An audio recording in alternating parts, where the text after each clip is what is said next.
Boa noite, embaixadores, boa noite, rastas e rastas. Estamos aqui em mais um Pergunte ao Rasta, onde as pessoas enviam suas perguntas de maneira privada ao Rasta e o Rasta procura respondê-las de acordo com o melhor do seu entendimento. Damos aqui sequência ao livro de Roger Scruton, Como Ser o Conservador, segundo um capítulo que trata da questão do lar. Você já parou para pensar com o espanto que isso merece o fato de que a gente vive em sociedades, talvez nesses tempos de quarentena nunca ficou tão óbvio o quanto as nossas vidas dependem das ações e desejos de outras pessoas, como põe Scruton. Então, nós nos conectamos a esses estranhos por laços de cidadania, laços da lei, nacionalidade, vizinhança, etc. Mas esses laços eles ainda não são suficientes para dar conta de um problema, né, que é underlying da nossa tragédia, a tragédia dos comuns. Esse problema é o problema da coordenação. Como coordenar os homens, né, a fazer cada um a sua coisa, seja lá qual que seja esta coisa. Adam Smith, na Riqueza das Nações, ele advoga que o interesse racional individual é a saída para esse dilema, né? Você partindo de uma economia livre, dado que você tem uma ordem legal imparcial, o interesse racional individual vai dar conta de alocar os recursos da melhor maneira possível. Isso não quer dizer nem que a liberdade econômica seja o objetivo em si da ordem política, nem quer dizer que o interesse individual racional seja o único fator que guia o nosso comportamento econômico. Para Adam Smith, uma alocação de bens racionais só pode existir em uma sociedade onde os valores de responsabilidade e accountability estejam respeitados. Tem que haver uma confiança entre os indivíduos, correto? Então, a ordem econômica, ela pressupõe uma ordem moral antes, né? Na teoria dos sentimentos morais, fica claro que a ideia de mão invisível só é possível onde se valoriza, né, a responsabilidade e a accountability para que possa existir a solidariedade humana. Isso é importantíssimo. Aquele homo econômicos, né, que age sempre de acordo com o seu interesse próprio, buscando maximizar a sua própria utilidade, né, é o homo econômicos do comunismo, né? O homo econômicos do marxismo, ele é assim. Não obstante, as sociedades comunistas tentam tratar o homem, já que o homem real não é assim, eles fodem a sociedade inteira para que eles se comportem assim, né? Você tem que tomar conta de todos os aspectos da vida do vivente, né? Então, o homo econômicos, ele não é o homem real, porque o homem real, ele não, o homem real, ele é um homem que faz sacrifícios, certo? Ele é capaz de considerar fazer um auto sacrifício. Às vezes o interesse dele não pode ser seguido até o final. O seu interesse muitas vezes é temperado por razões que são sutis e incompreendidas, né? Existem instintos, existem preconceitos, existem inúmeros fatores que não são de ordem racional que ordenam o pensamento econômico humano. Existem aqueles, obviamente, que são racionais, que é como a obediência à lei, a própria ideia de accountability, a ideia de responsabilidade, né, e o laço com o próximo. Esses são features da razão. De maneira que uma sociedade em que o interesse individual funciona, ela tem que ser uma sociedade também baseada na ideia de autossacrifício. É preciso que o homem saiba como parar. Scruton sugere então que a gente parta do radical oikos da economia e passemos a pensar na ideia de lar, certo? Nós já mencionamos aqui como foi comum o experimento mental filosófico do homem saindo de um estado de natureza e emergindo em uma espécie de contrato social, ou pelo menos sedimentando as suas obrigações de maneira que elas pudessem ser representadas de maneira contratual.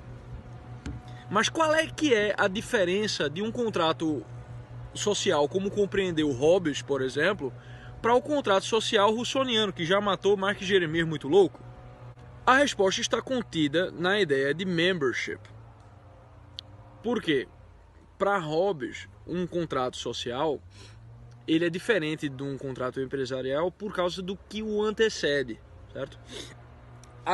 As obrigações expressas em um acordo de vida em sociedade, elas se formam a partir da sedimentação lenta dessas relações individuais no tempo, certo? Ou seja, a ordem social, ela é tipo um conjunto de práticas que vêm contidas tipo na ordem familiar, na conduta entre vizinhos, ela é passada de geração em geração, de maneira que há um membership, né? Você faz parte daquilo que você herda, né? Ele é um membership em um nós verdadeiro.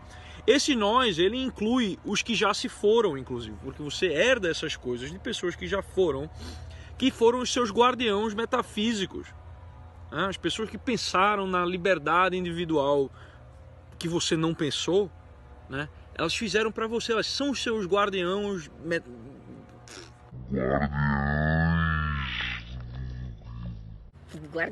metafísicos, ok?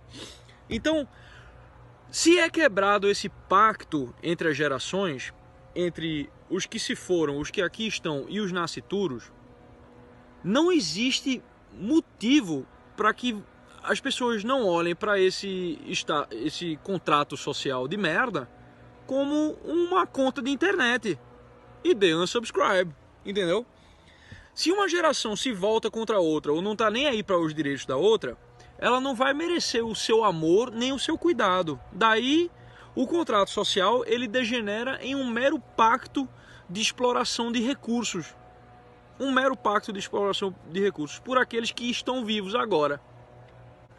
Então você veja que na sua crítica à Revolução Francesa,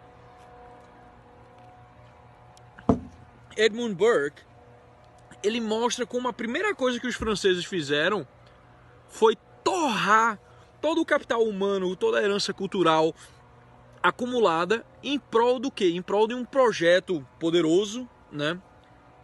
Que vem responder uma emergência criada por eles mesmos. Então, um objetivo nacional, né? Com um plano central para cumprir esse objetivo. Esses são os efeitos de um contrato social sem membership, né? Sem herança compartilhada. É a evasão completa de accountability, porque você não faz parte daquilo, né? O contrato social da Revolução Francesa, ele vem tipo, não, o homem estava aprisionado, a gente destruiu tudo, e aqueles que tinham parte no negócio eram opressores. Somente os que estão tendo parte agora é que são membros do negócio. Então, tipo, a coisa fica muito centrada ali na sua vidinha do seu apartamentinho do Leblon, tá ligado? A sociedade, para Burke, ela só pode ser construída de baixo para cima, tal qual é nas famílias, nos clubes locais, associações, escolas, igreja, local de trabalho, e é daí que emana toda espécie de ordem, e não o contrário, é como na política de Aristóteles, né? Tipo, vem do menor núcleo para se formar o maior núcleo. Scruton menciona como, se você olha direito para Oakeshott, você consegue distinguir duas maneiras pelas quais os homens se agrupam, se associam, certo? Uma é com um propósito declarado em comum, e a outra é a ausência desse propósito. Veja como é importante isso. A primeira, ela é direcionada a um fim, e a outra é um fim em si mesmo. Tipo, mas como assim? Como assim, Rasta? Veja, por exemplo, a amizade que você tem, certo?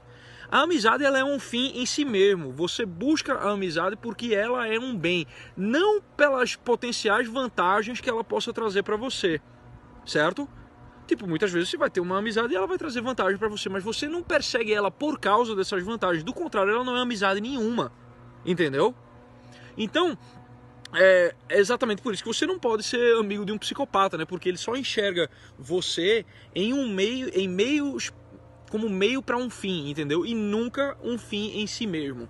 Então, Oakeshott divide assim a associação empresarial, que é a primeira, da associação civil, que é a segunda. A primeira tem um objetivo a ser perseguido como um fim, E ela depende da energia da empresa para criar, para se reinventar, para ser renovada, né? E ser direcionada àquele objetivo futuro. É mais ou menos daí que vem a ideia de progresso, né? Então, já a segunda, ela vem como um bem em si mesmo. Os bens que a gente usufrui em sociedade, eles são produtos secundários. Eles não foram objetivos, né? Tipo, esse é o nosso goal, entendeu? Não. Obviamente que dentro das estruturas do governo, você tem vários organismos que misturam as duas características, correto? Operando simultaneamente. Mas é a invasão indevida de uma pela outra que Oakeshott parece advertir contra, correto? Então, além do exemplo da amizade, por exemplo, vamos dar um exemplo prático de uma coisa meio que da coisa pública, certo? O Scruton, ele menciona como o fim da escola é o conhecimento. Para que se vai para uma porra de uma escola? Para o conhecimento. As vantagens práticas que acontecem como subprodutos, por exemplo, você aprender a interagir socialmente, oportunidades futuras, né? Esse tipo de coisa, eles são produtos secundários. E aí o que aconteceu? Os educacionistas dos anos 60, eles tomaram como o novo propósito da escola assegurar que todos os alunos pudessem atingir esses bens que são produtos secundários igualmente. Ou seja, a ideia de igualdade, tipo, fudeu com o negócio, porque o resultado foi a destruição da educação e a perda de conhecimento. É exatamente isso que acontece. Você, tipo, bom, o propósito da escola era esse. As pessoas iam lá e, tipo, acidentalmente, que maravilha, né? Chegávamos a outros bons resultados. Não, agora são esses resultados que a gente quer. Então você termina destruindo o propósito do negócio. O ponto conservador, ele é justamente o de que é preciso ter muito cuidado com o que é efeito e com o que é causa, para não terminar destruindo o nexo que liga um ao outro. Da mesma forma que os marxistas fizeram isso com o preço, né?